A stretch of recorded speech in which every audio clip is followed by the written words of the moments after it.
We're all set. We're operating. Well. Guess what? We have a relevant guest, which is rare. I asked Dan. He's from Chicago. When the Cubs won the World Series, got a couple of Cubs because he claims to know them. Nothing. They won't even return our calls.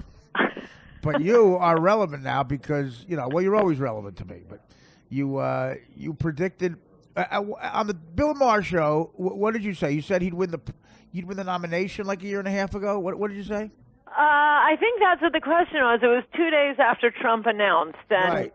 The question was, I don't know who had the best chance of winning. I don't know if it was the nomination or the election, but from pretty soon after he announced. Yeah. And it wasn't actually that soon. I still was waiting for him to back down 2 days later. It took me a week or two to see, oh my gosh, this lunatic is not going to back down. He's my man. Right. He didn't back down. He didn't back down to the liberal, like we're in your face, we're threatening you with, we'll call you this and that, and we'll ruin your career, blah, blah, blah. He didn't care. Yeah, and he lost hundreds of thousands of dollars.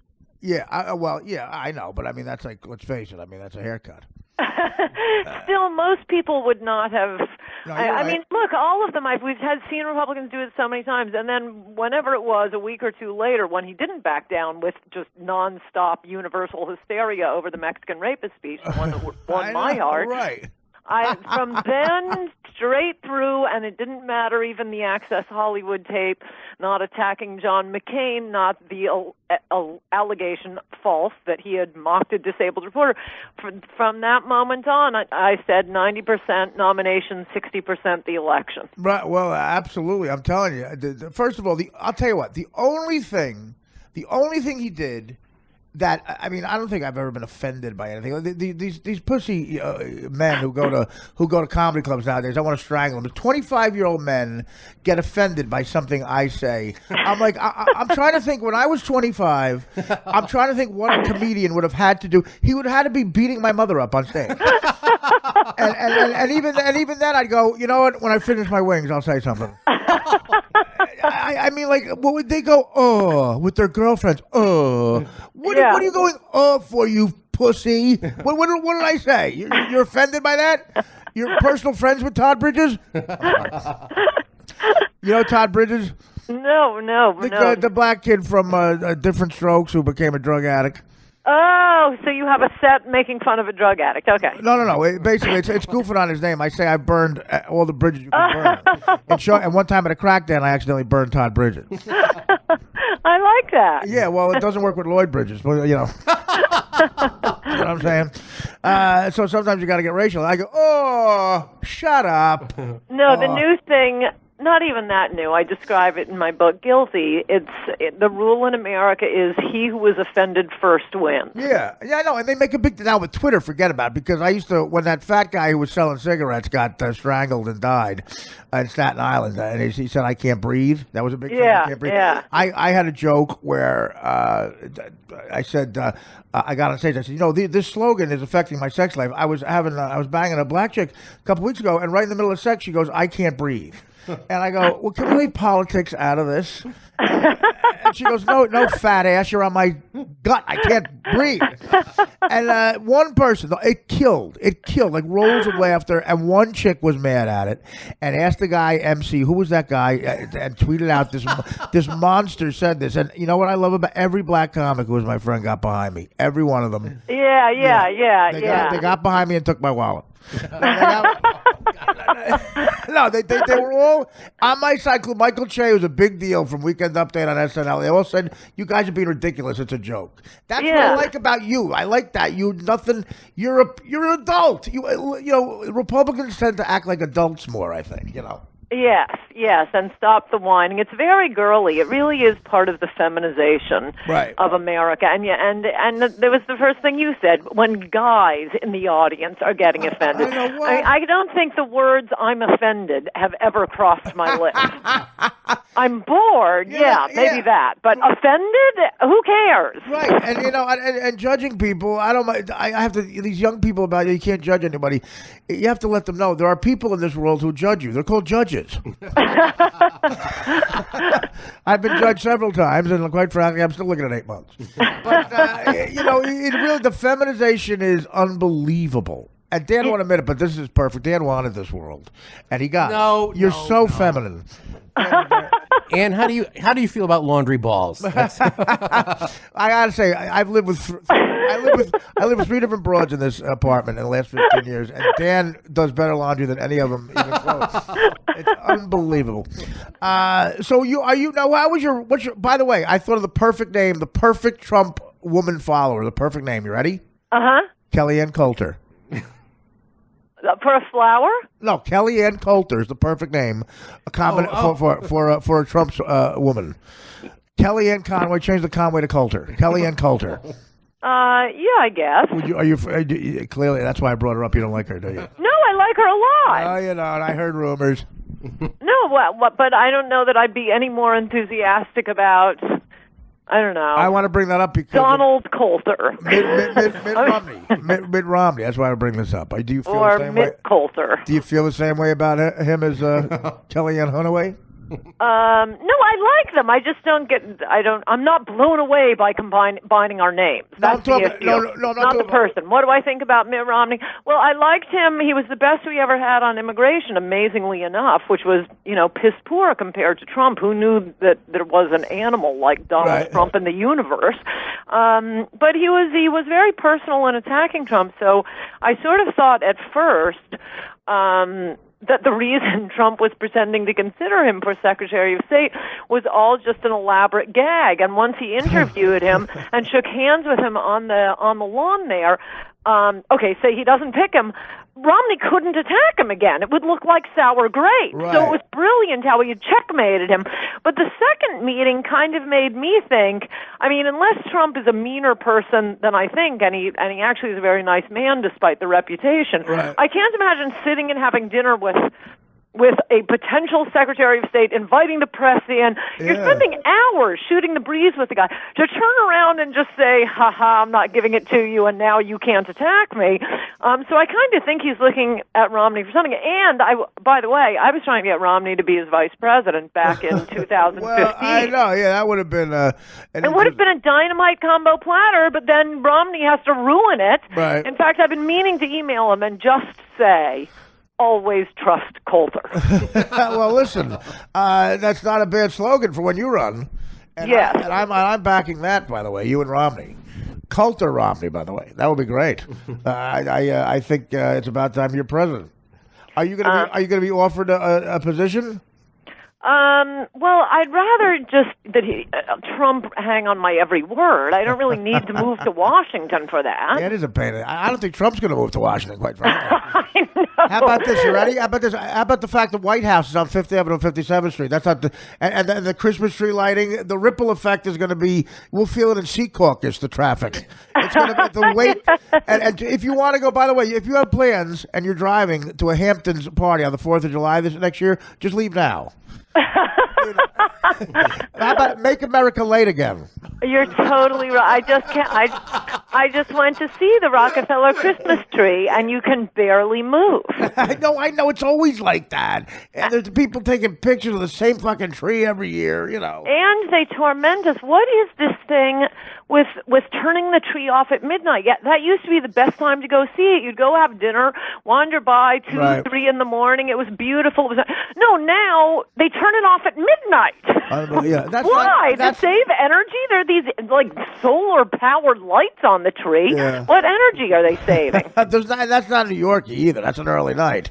Yeah. Yeah. And by the way, float that to Trump. Make America late again with the hats. I like that. Yeah. That's not bad. But what do you think of? What do you think of like all these people positioning now? It's I hate them. Yeah, Elizabeth. Everyone's lighting up, even on CNN. These reporters, they could with the. By the way, the most brilliant PR thing ever, the carrier plant. I know. Unbelievable. And to do it before, you know what it's like when Reagan convinced Carter, he had to say in his inauguration speech that the hostages are coming home. Like he just stole that from him. Like now, before he gets in, he's 1,100 jobs in the tank. Boom. Even the CNN people can't say anything bad. They have to hedge it. As of yesterday, both CNN, I haven't seen much TV since yesterday, but both CNN and MSNBC were desperately, hysterically looking for the dark storm cloud in the silver lining. It's unbelievable. It's hilarious. They're really trying to make trouble. It's so ironic. Like, well, okay, you're being divisive. I've learned so many new words too. Divisive rhetoric. I never knew rhetoric before. Optics. I think Roger Ailes sent out a memo about 11 years ago. Hot broad who could say rhetoric. And all these, it's or optic. That's the other one, optics. Well, that's a very popular one right now. It's an odd thing that the expressions that nobody ever used, 5 years ago, and suddenly everybody's saying it. The other one, well, among the other ones they do these days, right. And I keep meaning to make a list of cliches that people should be shot for using. It's definitely rhetoric came in, and then optics was one. And then, optics very big. They do now instead of just playing a tape. They always say, "Oh, and we'll ask you about it on the other side." Yeah. You never heard that 5 years ago. No, because they're so smooth. They're so smooth. They got to be so really, really calculated. And I went to the Connecticut School of Broadcasting, by the way, and we were taught to be ourselves. These people are not. They're such bubbleheads, and they all have to use. I'm going to make a list for you and email it to you. What about this Mad Dog guy you just nominated today? Well, my Chihuahua is named Mad Dog, so don't be fooled by the name. Is that true? Well, that's an ironic name, right? It must be. Yeah, it's like calling a fat guy skinny because Mad Dog is the one who said, no, I don't waterboard these darling terrorists. I can get more by giving them a cookie. Is that what he said? Yes! Oh, wow. And his big thing was teaching his troops about Arab culture. Oh, wait, so you don't like this guy? No, everybody's fooled by his nickname. Look at what he's done and said. And, I don't really care about anything, and neither should Donald Trump except immigration, because you run this exact same election, everything identical 4 years from now. Even if we did not admit one more immigrant, just the immigrants we've already brought in, turning 18 and being eligible to vote, Trump loses, Hillary wins. Yeah. Unless he gets serious about this, the country is just as over as if we had elected Hillary or Jeb. And the only thing I care about the Department of Defense for as well, I think we're kind of done with nation building. We've done quite enough for the Middle East. This election was about America saying we want a little me time. Concentrate on America. Right. And what the Department of Defense, it's his job to build a wall. No. Trump doesn't need any more money, any bill. He doesn't need Congress to build a wall. It is the commander-in-chief's job to defend the borders, and even the most extravagant estimates of what a fence or wall would cost at the border is like 5% of the Department of Defense's budget. But this, Chihuahua, PMS Mad Dog, is he going to do it? I mean, you have to have people who are going to carry out your will and know how to do it. Trump can't be every place at all times. Well, that's what I love about you. You're very unpredictable. I would have thought you would have loved him. And clearly, and you know what? The ironic nickname, we got it. Those are red flags. Like, we should have had a red flag in 92. Bill Clinton's nickname in high school was Bill No Fat Chick Clinton. Fucking did a 180 on that. How many wet T-shirt contests did he have to cancel in Westchester when she lost? I hear he's out of control still. Like there's a special hose that he picks up and he wets them down. I mean, honestly. And one of them is Tip O'Neill. There for a reference. So you're happy. What is your relationship now with Trump? Because you were out of the news for a while, and I was saying I hope nothing happened. No, I'm always out of the news. Anyone who's capable of defending Trump in a persuasive way is banned from television. If you can defend him without the risk of persuading anyone, right. Then you will be very welcome on TV. So I've been doing all sorts of foreign TV. They don't know they're supposed to blacklist me. So election night, I was all over Good Morning Britain and BBC all Really? night. Irish TV, New Zealand TV, German TV. Luckily, word hasn't gotten across the ocean. No, don't put her on. She supports Trump and might persuade someone. What's German TV like? No Jew showed on us. That limits them. No, to the Seinfeld. No, these days German TV is hosted by Muslims. That's right. It makes sense. I tell you, I went over there. I shot a movie in Cologne, Germany, and my God, I tell you that it's still. I don't know. I think there's still something up over there. they don't seem friendly towards Americanos that might be named Schwartz. To tell you the truth, they're very, very. I don't know. Do you find that in Germany? I mean, it's hard to say since my name isn't Schwartz, but I got the opposite sense. I was in Berlin on Reunification Day, and there was one group of Germans I met, the sort of fancy ones who had gone to London School of Economics. Right. And they were just as liberal could be. They weren't even, their parents hadn't been born yet. And they're still guilty over World War II and feel like they have to give up their whole culture. And then I had to get coffee that day. Everything was closed, and the only place that was open was a biker bar. So I met some nice German bikers. Yeah. And we went to some beer gardens together, and unfortunately they didn't speak English, so it was mostly sign language. But they just wanted to be, one country again. They kept saying it's like being separated from your family. They were so happy the wall was coming down. Whereas the London School of Economics Germans, who knows? Germans are what could happen? Oh, I know. They're the ones who do the naked somersaults, right? Yeah.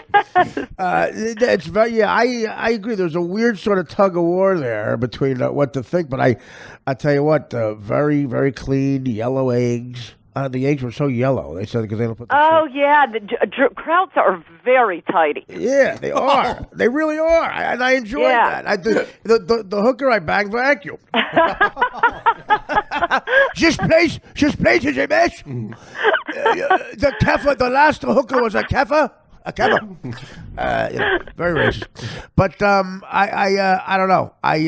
So who do you like? You hate Mad Dog. Well, I love Sessions, but I thought that was just the beginning of great things. Senator Sessions, he's been one of the few who has had he helped Donald Trump a lot with his immigration position, but he's been a lone voice for sanity on this. I'm sort of sorry they're taking him out of the Senate. He's going to be Attorney General, and he'll be great there, but he can't do everything himself. The Secretary of State, whomever it is, that's the guy who enforces, it's up to the commander-in-chief, any restriction on Muslims coming in.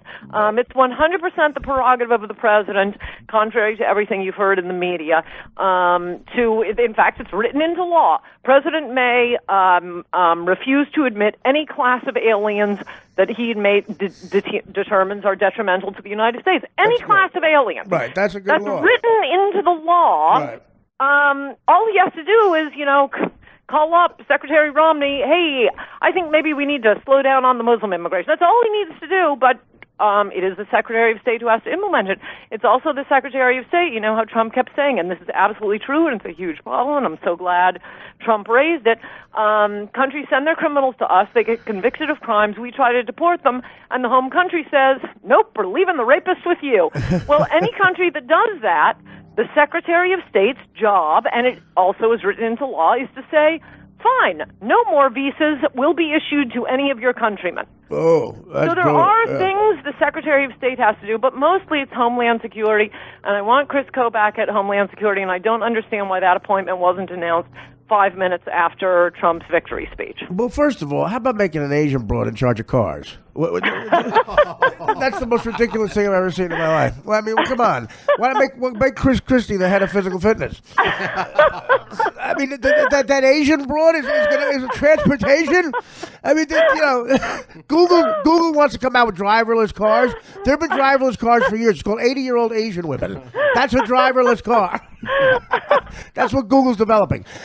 What is this? Where does she come out of nowhere with transportation? What's she been doing? Well, contrary to what I describe in my smash best-selling book, In Trump We Trust, he does seem to be really into having a diverse cabinet. And I'm not against diversity. I'm against anybody caring about diversity. I think we ought to be getting the best person for the job. Right. And, sometimes that's going to be a handicapped lesbian, and sometimes it's going to be a cabinet of all white men. And my sense with Trump was he really did not care about that. And he would put the best person in the job, for the job, in the job, no matter what that person was. But wow, it's looking awfully suspicious. And also the way his transition team people keep tweeting about, look at all the women he's appointing. I know. Oh no, please don't care about that. Please, Trump. I know. Yeah, but he's starting to look like his cabinet started to look like a politically correct Coors Light commercial. Like, hanging out together. You got the Asian chick, and you got Mad Dog. I don't know. I agree with you. You see an Asian woman and you go the other way. I mean, it did not occur to me that she's in charge of. She's brilliant point. She's in charge of making a K-turn. By the way, do you ever? I was in Japan once and I was late because it took my cab driver 4 hours to make a K-turn. Think about it. That's a Jim Downey would love that joke. So I noticed you said without fat girls, there's no protest. That's unbelievably great. Yeah, you don't see a lot. It's something I've noticed forever. Haven't you just noticed that on your own? Yes, you don't see a lot of young Naomi Campbells protesting. Right. I mean, you also need, and what you also see in these protests, you'll get your portion of just standard criminals. They don't even know what they're protesting. They see mayhem and an opportunity to burn crap. Yeah. So you'll get them. You'll get some of the skinny little social justice warriors from NYU, but there are always a good helping of fat chicks. Well, listen, my face was red the whole time. I saw, people were giving them shit about saying for burning a flag, you get a year in jail. And I said, look, he's being soft. I would give at least double that. And then I said, oh, wait, you said flag. I was like, whoa.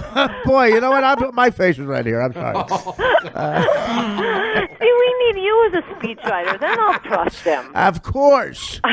No, on the Stern Show, we used to have this guy who was actually in the Klan. He was a real Klan guy. He was from Georgia. Oh, you found the last one in America. Yeah, he was from Georgia. Of course.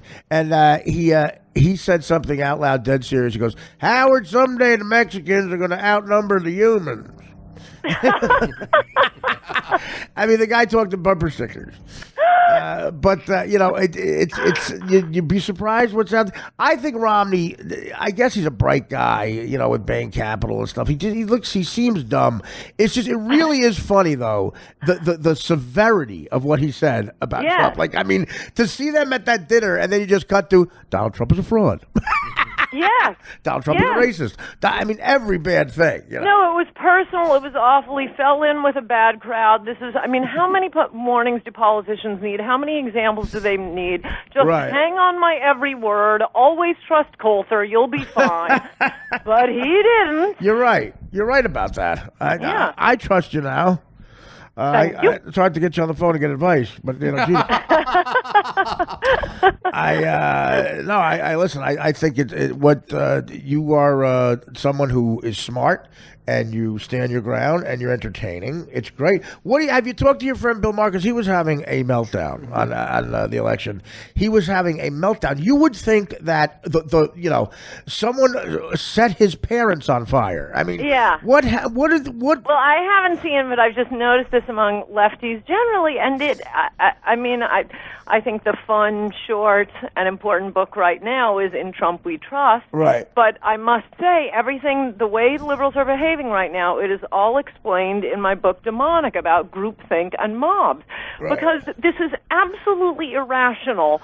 If you can get a liberal isolated, break them off from the herd and the crowd yelling that Donald Trump white supremacist. Right. There's nothing frightening about Trump. If anything, it should be people like me, evangelical conservatives who are worried about this guy. He's been married 3 times. He lives with a model on Fifth Avenue. Right. I don't think you have to worry about him creating a theocracy in America. Yeah. His big issue, he's not creepy like Ted Cruz. His big issue isn't gay marriage or abortion. What he wants to do is bring jobs back and deport criminals and terrorists. Those are the big issues, and you're upset about that? I know. And these liberal actresses in Hollywood, name me one guy who was polite enough to buy them furniture before grabbing their pussy.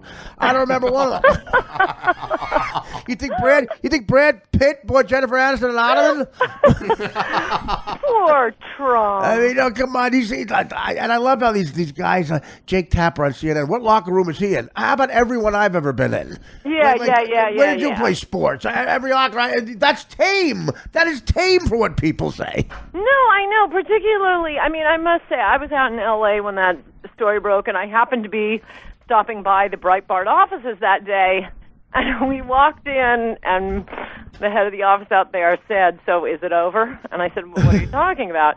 And he said, "Trump's on tape talking about grabbing pussy." Right. And so we sat there and watched the networks playing it over and over and over again. And he told me that when he saw my face fall, because I didn't say anything, but when he saw the expression on my face when he told me that, he said, "It's over." But by the next day, I was giving a speech in Bakersfield. I was totally fine with it because I realized the media totally overplayed their hand. There are all these fainting Victorian versions when you see what they put on in prime time. Oh, I know. Absolutely. The hypocrisy is insane.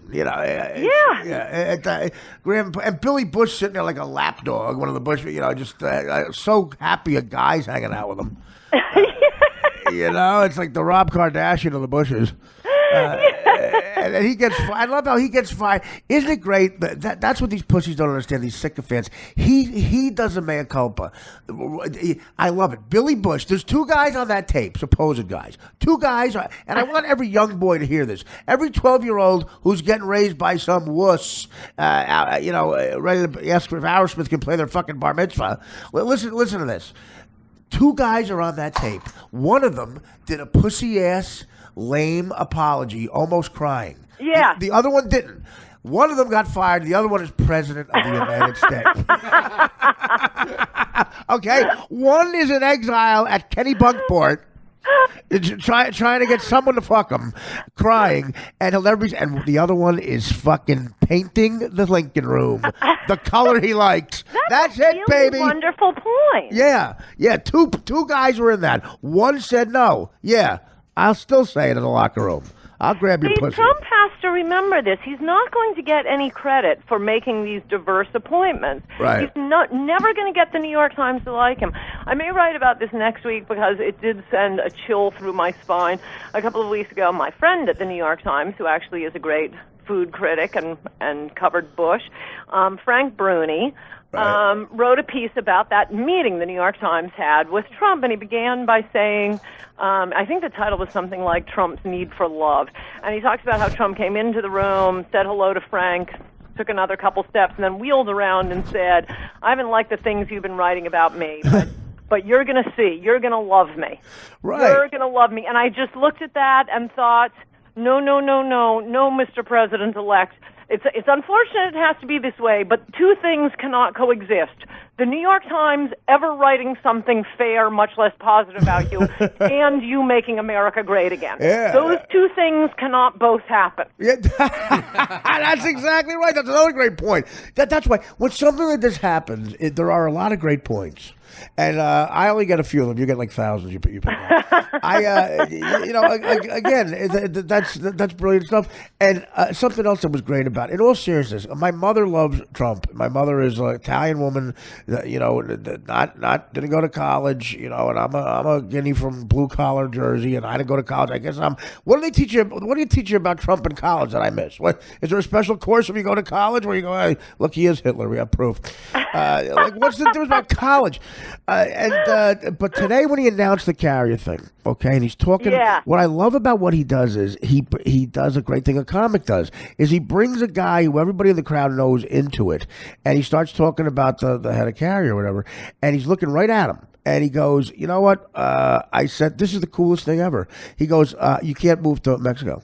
And the guy goes, well, the plant is built already. He goes, I don't care. I don't care if it's built already. And he goes, what do you want me to do with it? I go, sell it, rent it. I don't care. He goes, believe me, the Mexicans will do fine. And then he goes, I don't know if they'll do fine with an American company. And then he winks at the guy.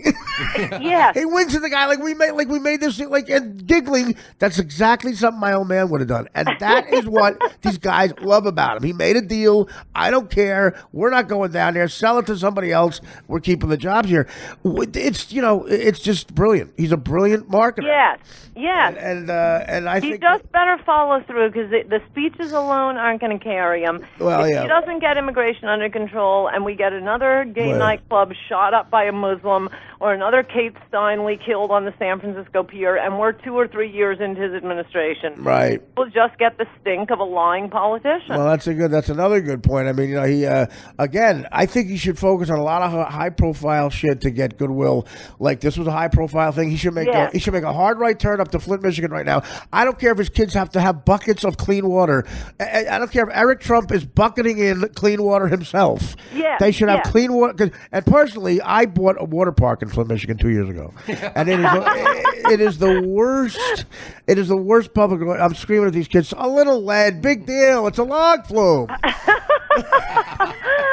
He's got to fix Flint. Flint. Now that's another high-profile thing. And I agree. He'll get enough juice to do everything you're saying. He'll get goodwill. People will want to help him. And get these things through. And we'll see what happens. No, Flint would be great. And in his speech last night, I did love how he said how the African Americans were great to him, and he's going to take care of them. No, it's good. I mean, everything about him seems good, other than his cabinet appointments. I know.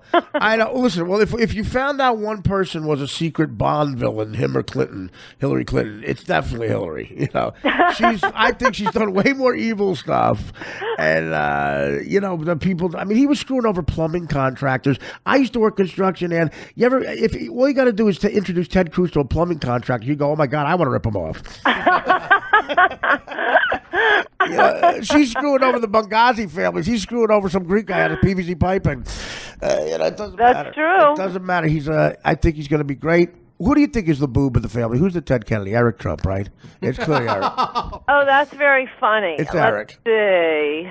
I mean, he seems... Donald Trump. Well, I guess I don't have one. I like them. I don't want any of them involved in the administration. It looks like a Vita Perone. Or remember when Bill Clinton came in, 2 for the price of 1? No. You don't bring your family with you. So I think they're lovely, but the problem, this is the problem with how dishonest the press has been. There is an issue. It's not Donald Trump's fault, but there is an issue with the conflict of interest with his businesses. Right. He cannot hire his kids, but unfortunately, the only people who are saying that are the same ones who spent most of the last year complaining about Donald Trump's fat shaming. Yeah, no, you're right. You're right. Absolutely. There's so many things that contradict each other, and I agree that he's got his hand in a lot of businesses. He knows every CEO on the planet. It's going to be hard It's going to be hard. And to dispose of it, I mean, it isn't like stock. He is right about this. It's hard to dispose. You can't just sell off all your real estate at once. But, I mean, at least in the last week, I think he is acknowledging now this is an issue and he has to do something. And, okay, that's fine. That's fine. Just don't pretend like this is just some BS attack from the New York Times, which the way they write about it and the way you hear it on TV, you would think it is. It may not be perfect, but he's got to come up with some way to separate himself from his business interests, and he can't be bringing his kids into the administration.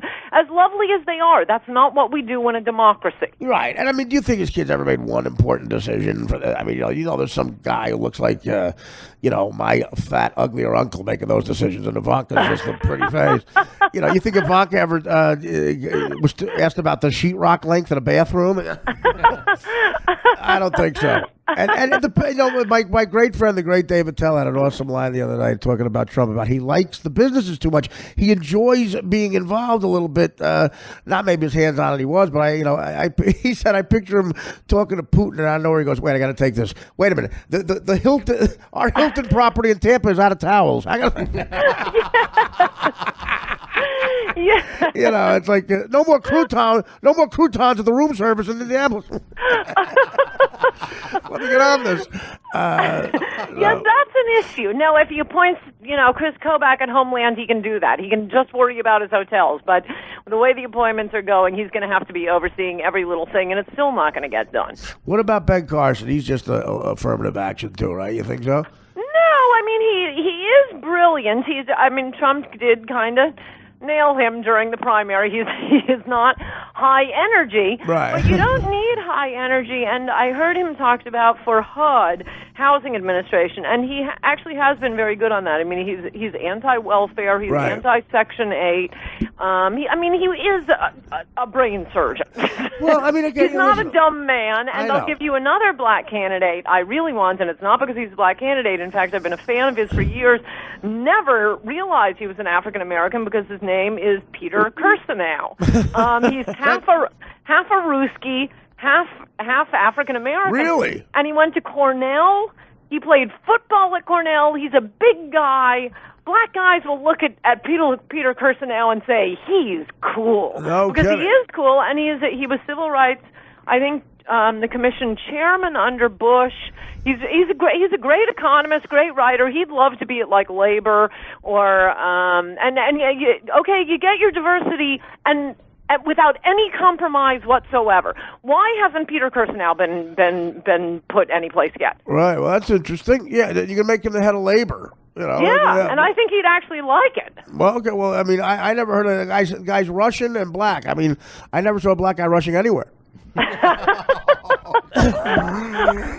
Oh. I mean, listen, you're on with a silly comedian, not the Secretary of State, right? No, I know you prepared for this show by watching, what is it, My 600 Pounds Life? I got to tell you something. It is the best show. And I feel like Brad fucking Pitt after I watch this show.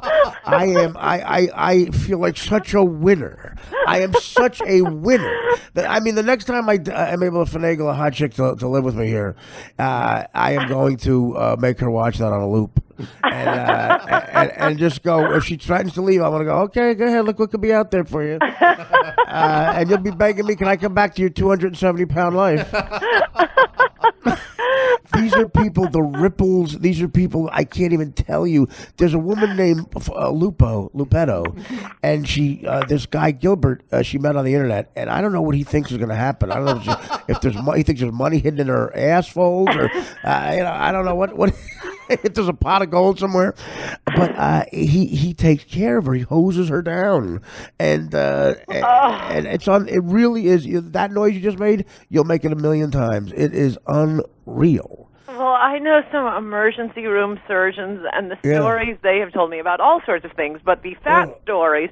There was one woman who came in for abdominal pains, and she was enormous, probably 600 pounds. So they literally have to get, they have to lie her down on 2 beds. Yeah. They have to use a broomstick to get the stomach up.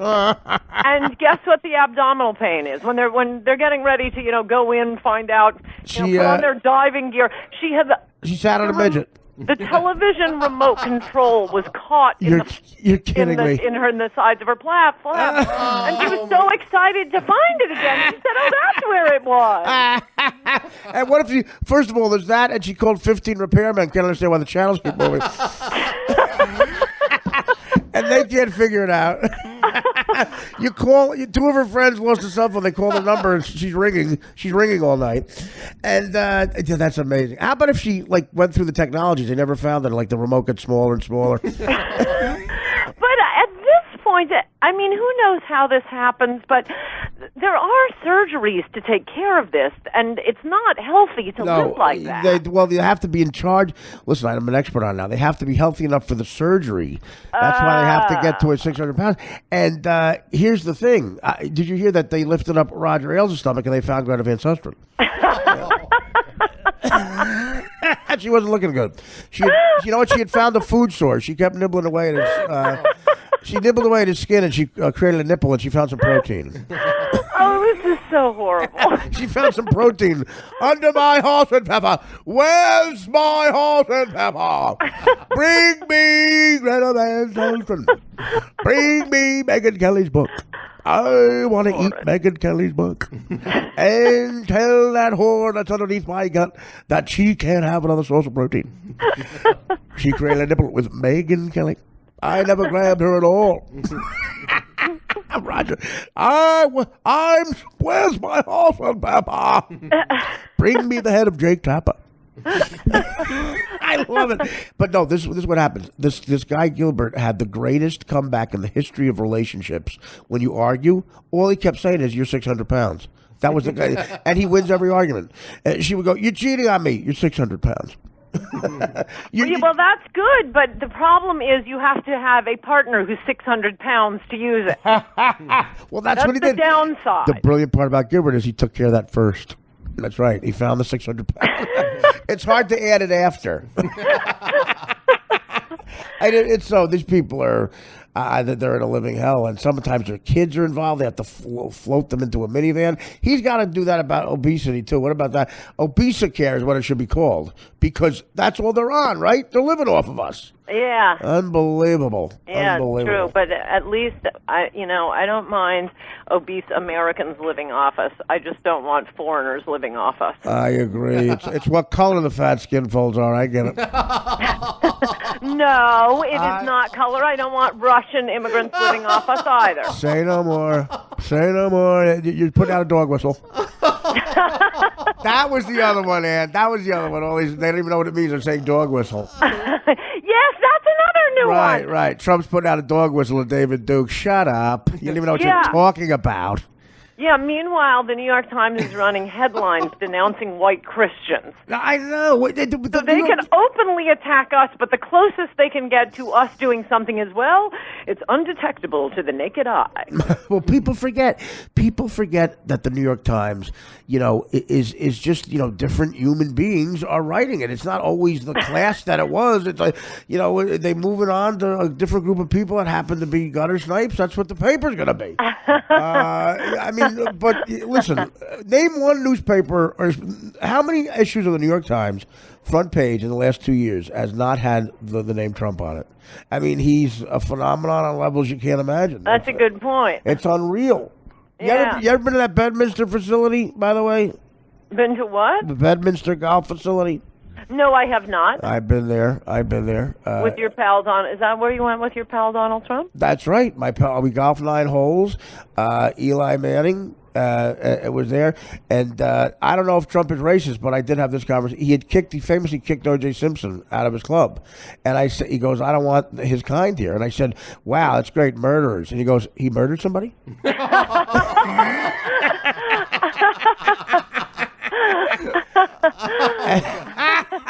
And with that, I will say, we're just going to edit you laughing at every racist thing I say. Someday the Mexicans are going to outnumber the humans. We'll say, right. Buy my book. Ann, I love you. I can't say it enough. You got a great sense of humor. You're smart. They should make you just secretary of everything. I know. Well, that would work, but I don't want a job. Well, and also you don't want. Yeah, good for you, right? Me and you have the good job. My book's coming out Father's Day, by the way. My 3rd book could be 3rd bestseller in a row. Oh, that's great. What's the name of it? I don't know. You haven't picked it yet? Well, the kid who writes it always chooses the name. But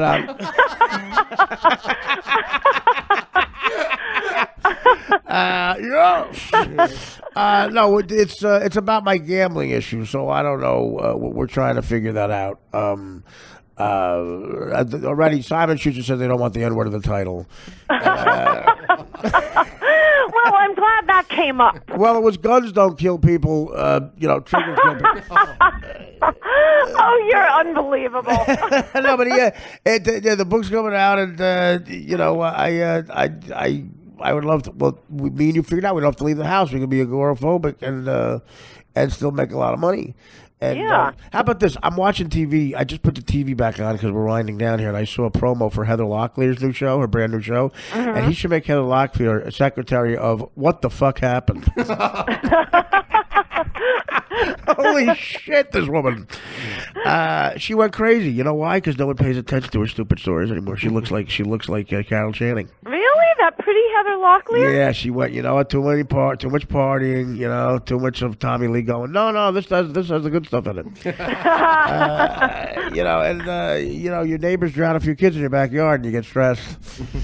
Well, I think she's a lovely girl, but on the other hand, I love when gorgeous women are no longer gorgeous. So I'm going to have to tune in and see you're it. right. You're right. I'm telling you, people like Paris Hilton, they're going to stick around a little too long, and they're going to get courted by me at a party in about 20 years. And that's it. I'm going to make them pay for everything they've done. I didn't even think Heather's done anything. She's a nice girl, Oh, you right? got to Google Heather Locklear / what the fuck happened. Okay. She's real. She lost. She's heavy set. Yeah. I can imagine that. She looks like the lead singer of Motley Crue after the bloated. But you know, listen, her in her prime. I know. Right. And Dan, what about Tommy Lee in his prime? Right. I'm sorry. I also like anyone out of Hollywood who doesn't take a stand on politics, unless they take a stand like Roseanne Barr. What does she do? Oh my gosh, she's been a total Trumpster for the past year. Oh, she has? I didn't know that. Okay. Oh, I love her. You know what? I can just see liberal Hollywood going, first she grabs her crotch during the stars back about her, now this. But I will say, comedians have always told me, and I hadn't ever seen her show, so I didn't know, but I've always heard that she is actually funny, and comedian respect her. Well, she's got the delivery like no one else in history. Yeah. And, she represents all that was America back then. She hit big real quick. That show was an instant hit. And she was famous for just kicking every Hollywood executive off the set. It was so funny. She was everyone's hero. It was an overnight smash hit, and she walked up the next day to every executive and said, "Listen, if I ever see you here again, I'm going to go to ABC." Yeah, she is. Everyone liked her a lot. Yeah. Well, listen, I'm happy for you. And I'm happy for your people. I have to leave. I have some blood work that came back, and I'm not going to be with you for that much longer. Tell Jim Downey I say goodbye. I will. I'll tell him that. I'll tell him you're lost watching my 600-pound life, and we'll never see you again. Listen, me, you, and Jim Downey with a bottle of wine. Well, you'll drink. You're on that dead end street still, but you guys drink. And we'll watch. We'll do a marathon of 600-pound life. We we'll have heart attacks laughing. We'll have heart attacks laughing. I can't imagine this Lupetto woman. You have to see Lupetto and her 600-pound life. Okay, well. When's the last time you talked to Downey?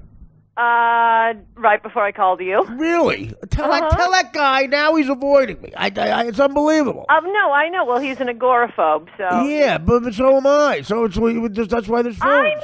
I know. Maybe we can just all watch together. We sometimes do this. We watch the same shows, but on the telephone together. How great would that be? That's how agoraphobes. Yeah, I know. That's unbelievable. That's all. You guys have phone sex, and you get an ear infection with him. Be careful. And his son Walker, tell him I'll stay away from Walker. He's got to be in Harvard already, that kid. I knew that kid was a MIT, I think. MIT. See, my God. Wow. I knew it. What a smart family. Good for him. Yeah. All right. Well, we'll try. Honestly, I would love to do that one. I would love to get together and have dinner or something with all three of us, or hang out. I'm going to suggest it, but with all of us being agoraphobes, it's going to be hard. But I'm going to push for this. Well, you don't want to. You don't like the optics of me and you, right? No, it's fantastic. I mean, if somebody gets a picture of that, you're not getting another book deal. The optics.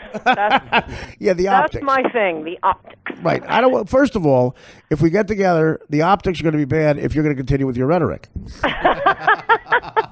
All right. So don't send out. Okay, we'll finish that on the other side. Right. And on the other side, don't send out a dog whistle. All right. Okay, good to talk to you, Artie. By the way, if you send out a dog whistle, those protesters will show up. That's right. And I love you. And congrats. Love you. Talk to you soon. Keep being smart. Bye. Bye-bye. The great Ann Coulter. She is the best. Who's better than her? That's just a great broad. She's such a trooper. And, I know. Yeah. She says crazy things, but then who doesn't? Well, what is that backhanded compliment? No, Then who doesn't? Very eloquent. We all say crazy things. If you That was a liberal bumper sticker. no. We all say crazy things, but then again, who doesn't? I noticed. Yeah, That's up there. That's up there with you going. That's up there with somebody going. I hate what you say, but I defend to the death your right to say it. I noticed that she spent some time in a German beer house, much like me. Did she say Stein? No. Oh, she was close. No, she was close because she's too manly for him. Stein. But yeah, I'd say what you want about Dan Filato. He's Radio Gold. Radio Gold. He said Giant Stein sitting next to Johnny Stein. You're 600 pounds. Look at this chick's twat. It hangs down. They're just weighing her twat right now. And her twat stopped losing weight. The doctor's like, listen, you're hanging low.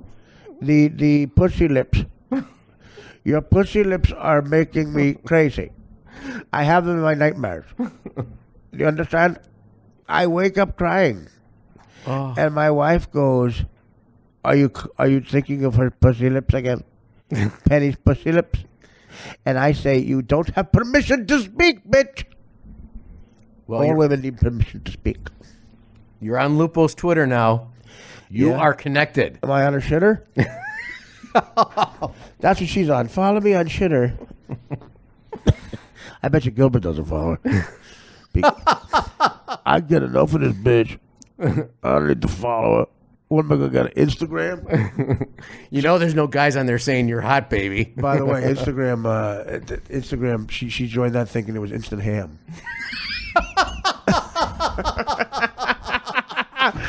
Yo, where's my ham? Yo, Gilbert, what? You told me you were hooking him up to instant ham. My instant ham's taking forever. What instant ham? What are you talking about? You signed me up to instant ham. Oh no, that's Instagram. What? Instagram? You mean I'm not getting a ham? There's pictures of ham on here. Those are your arms. Oh. She starts eating her arm. Oh, God. Gilbert, put mustard on my arms. Oh. She thought it was instant ham. Why is John Ham on here? Yo, look, they're saying Grace, the fat family. Please give us this food. There's 14 deviled eggs in front of her. Oh, my God. And then out of nowhere, she goes, I can't live without a chulapa. Look at how she's sitting there. Come over here. She's sitting like someone. Come here. Look at the ham. I can see it. Oh, my God. Look at that.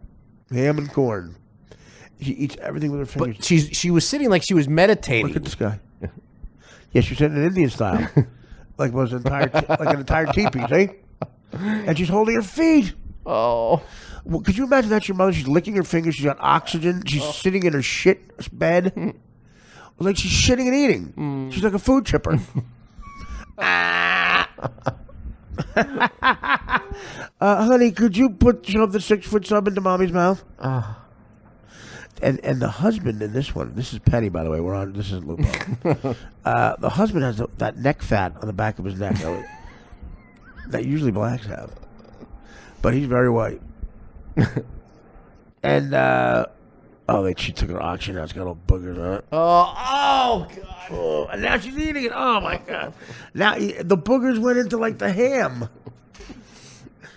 And she's got a kid with those those reading glasses on. What the fuck is he? I mean, he looks like he's looking through an aquarium. What was that from? Oh, that's D.L. Hughley. D.L. Hughley in Original Kings of Comedy. He's looking at a guy in the front row. Damn, man, he looks like he's looking through an aquarium. I just watched that. You know, I can't remember the great Chicago's own Bernie. What's his name? I forget already. Bernie Mac. Chicago's own Bernie Mac, right? Yep. Funny motherfucker. He was a DJ before a comedian. Funny motherfucker. Yep. Man. Absolutely. Oh, just in some of the movie roles he had. Well, I'm talking about that first stand-up. Yeah. Talking about politically incorrect. Man, this motherfucker got 3 kids. 3 sons. 2, 4, and 6. And that 4-year-old, he a little homosexual. He come down and say, "Can I have some cookies?" You a little faggot. And that's why the blacks get away with that, because, it's that subtle racism. I go, why can't I say the little fat? Because you're a white person. You should know better. Do you realize that's exactly what white companies are saying? When a black guy gets away with that, they're being racist. Now, I don't care. Take their money, guys. Take their fucking... I talked to Chappelle. Chappelle had the same thing. He could talk about whatever he wanted, but, including some gay issues.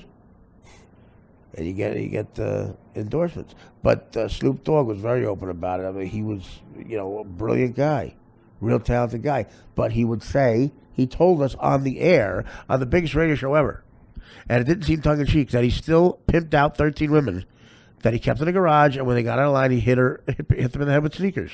Wow. Would beat women with a sneaker. And he never said he was kidding. And the next day, he's like all over Reebok. I think he's doing a Pepsi commercial now. Exactly. Beating women with sneakers. Beating women with sneakers if they do them wrong or hold out on them for money after they fuck a guy. Do you know what that is? It's just, you ruin a person's life. You ruin their lives. And I think that's the cause I should champion.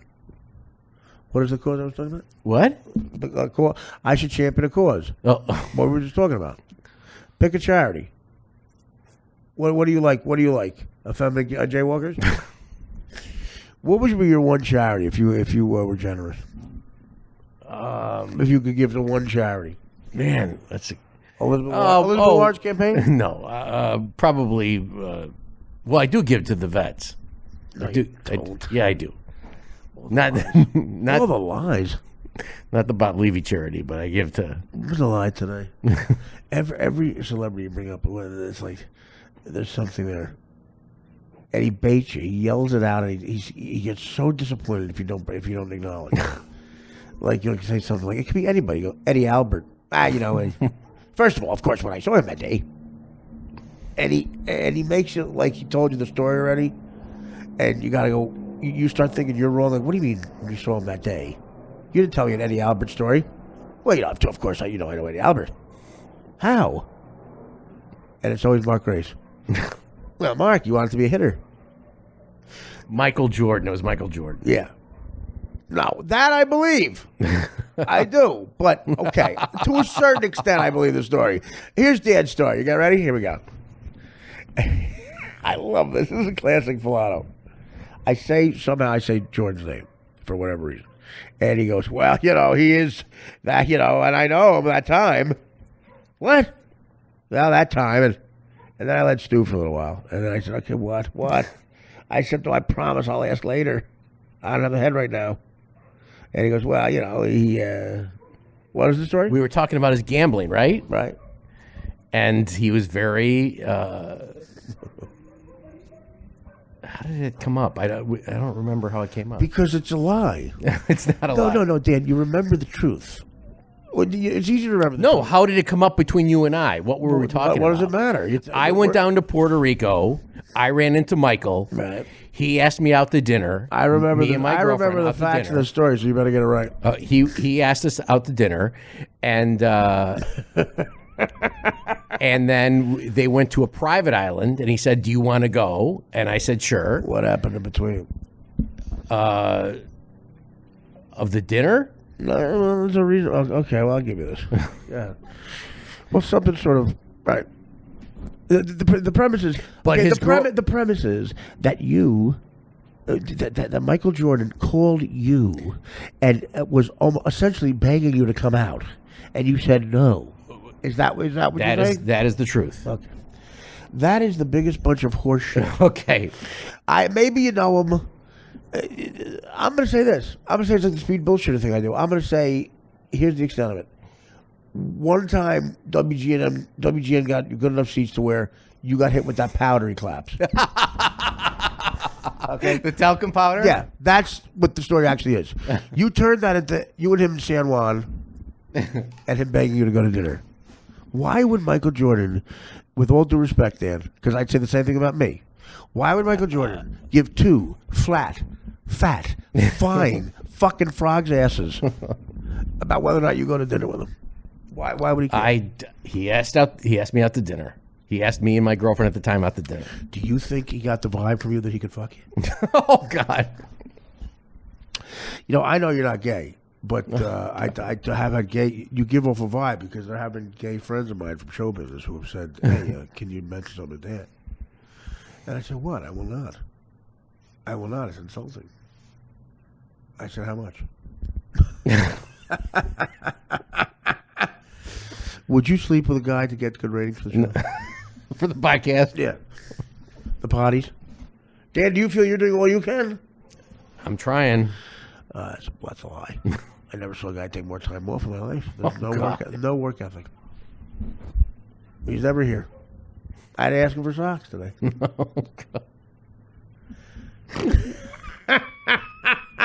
You like the Rob Kardashian? Can we get any more updates about Mario?